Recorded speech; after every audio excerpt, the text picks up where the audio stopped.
National Food Authority nakataktang mag-angkat ng di bababa sa 300,000 metric tons ng bigas ngayong taon. Ayon kay Agriculture Secretary Francisco Chu Laurel Jr., layo nila magkaroon ng sapat na supply ng bigas sa gitna ng mga hamon sa produksyon ng bigas. Tunay toneladang bigas sa mga warehouse ng NFA pwede na raw ilabas oras na ipatupad ang National Food Security Emergency sa unang araw ng Pebrero ayon sa DA.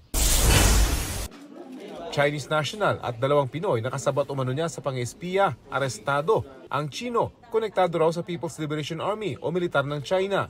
Nakuha ng NBI at AFP sa kanila ang ilang high-tech na intelligence surveillance at reconnaissance equipment para raw sa kanilang paniniktik sa mga mall, paliparan, pantalan, kampo ng militar, opisina ng gobyerno at maging EDCA sites. Ayon sa AFP, ito ang pangalawang beses mula noong nakarang taon na nakabisto sila ng pang-espiya ng ganitong paraan.